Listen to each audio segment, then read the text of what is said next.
Boa noite, professor Cláudio. Meu grupo é composto por Adriana Santana, eu, Lara de Jesus, Laila Tainá e Tailane Barreto.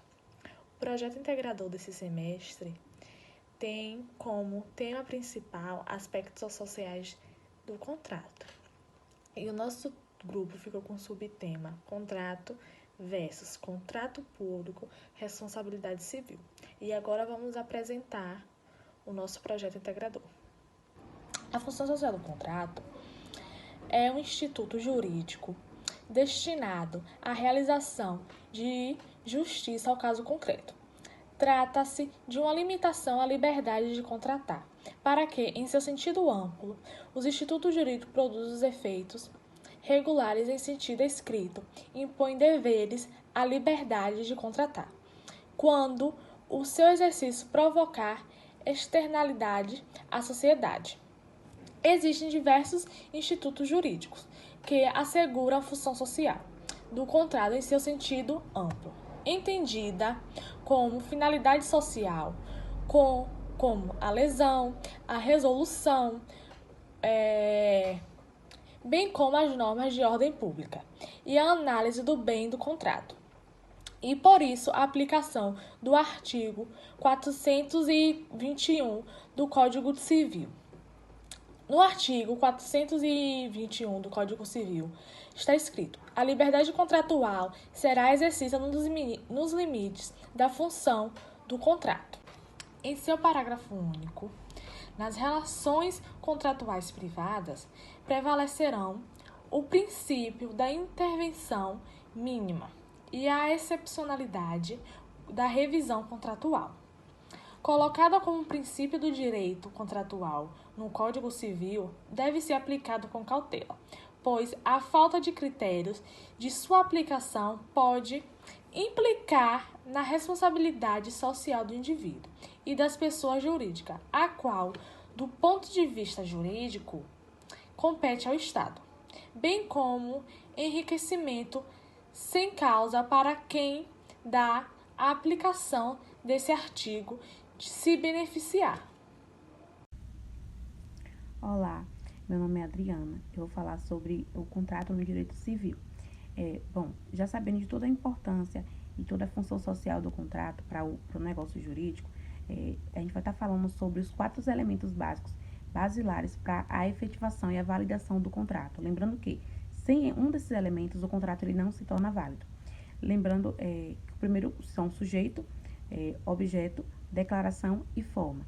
O sujeito pode ser compreendido como um dos elementos mais importantes do contrato, porque para haver o contrato, o negócio jurídico, é necessário que pelo menos exista 2 sujeitos, que são as partes, cada um representando o seu interesse. E também para haver essa validade, é necessário que esses sujeitos ele tenham capacidade legal, sob pena de nulidade, não havendo a existência dessa capacidade legal. O objeto do contrato é importante tanto quanto o sujeito, pois é sobre a obrigação firmada entre as partes que será determinado a escolha do objeto, ou seja, o contrato entre as partes se trata da aquisição de um imóvel. Nessa mesma ocasião, temos 2 sujeitos, que no caso, na posição de credor e devedor, quem vai fazer o pagamento do imóvel, e o objeto, que é o imóvel em si.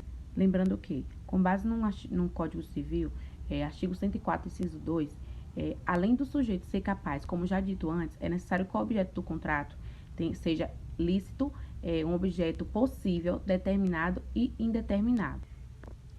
Em relação à declaração, se trata da exposição de interesse entre as partes. É necessário que haja uma vontade expressa, seja ela escrita ou verbal. Lembrando que, em alguns casos, é obrigatório o registro do contrato, quando o valor do objeto, especificamente um imóvel, estima-se 30 vezes o valor do salário mínimo vigente no país, sendo necessário, neste caso, o registro de escritura pública. E, por último elemento, temos a forma do contrato, que, de acordo com o artigo 107 do Código Civil, a declaração de vontade das partes só dependerá de forma especial se caso a lei exigir. Os contratos como instrumento jurídico podem ser divididos em 2 espécies, os contratos gratuitos e os contratos onerosos. Nos contratos gratuitos, toda a responsabilidade estabelecida em contrato só recai para somente um participante. O outro somente tem o dever de estar concordando com o que há no contrato. Mas também tem a possibilidade de recair sobre o contrato uma obrigação estipulada para o donatário, para que ele não ocorra com ingratidão. Desse tipo de contrato, se trata da doação pura. Outros exemplos também de contrato gratuito, além da doação pura, são contratos de o comodato, o mútuo sem pagamento de juros e o mandatos gratuitos. Já no contrato oneroso, ambas as partes possuem direitos e obrigações assegurados em contrato, levando em consideração o consenso e a satisfação das partes para que venha ocorrer um sucesso em relação ao contrato. São contratos onerosos a permuta, a compra e venda, no caso, a locação e a empreitada. Lembrando que não poderá ser o contrato gratuito e oneroso ao mesmo tempo, correndo o risco de nulidade do contrato por crise no negócio jurídico. Ainda em relação aos contratos onerosos, temos duas espécies, onerosos aleatórios e onerosos comutativos. Em relação aos onerosos aleatórios, são contratos onde o participante ele não tem uma certeza da posse do objeto em contrato. Um exemplo desse tipo de contrato são loterias, rifas, são contratos de seguro, entre outros.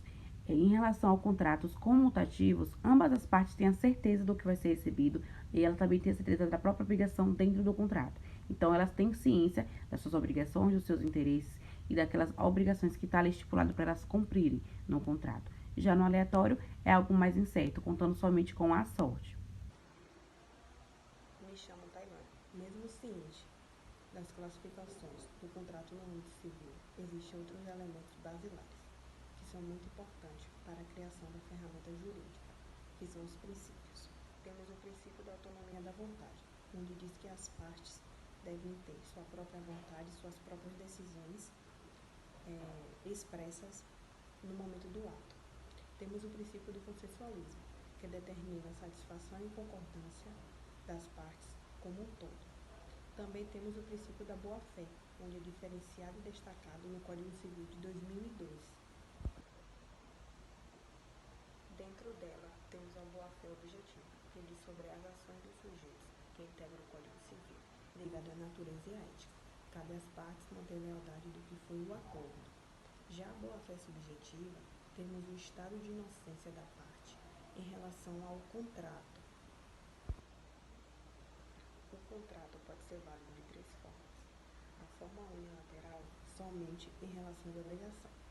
Para um contrato ser válido, é necessária a existência de uma vontade de duas ou mais partes. No entanto, para a obrigação, pode ter a existência de uma só parte ter a obrigação e a outra só concordar com o fixado. Já no contrato bilateral, ele é convencionado por duas partes e ambas têm a obrigação.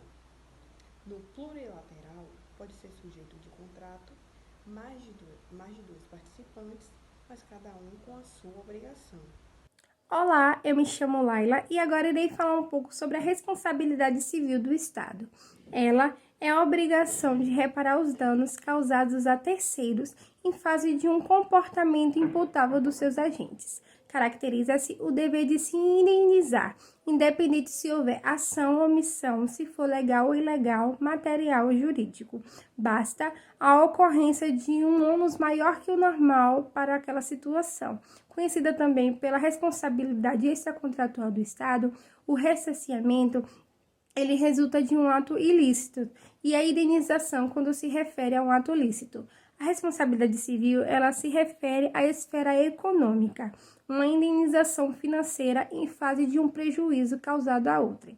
Temos assim, então, a responsabilidade subjetiva do Estado, que é igualada ao Estado e indivíduo, obrigando ambos da mesma forma.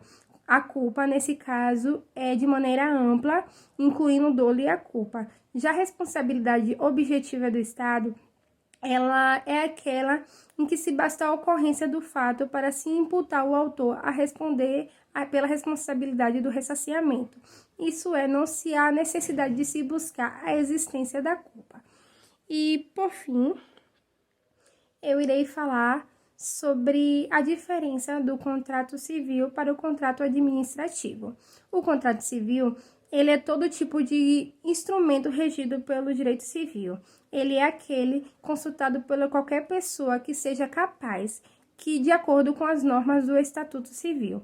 As espécies de contratos civis mais comuns são os contratos de casamento, de compra e venda, de arrendamento, de locação residenciais, de empreitadas e de mandatos e de prestações de serviço, entre outros.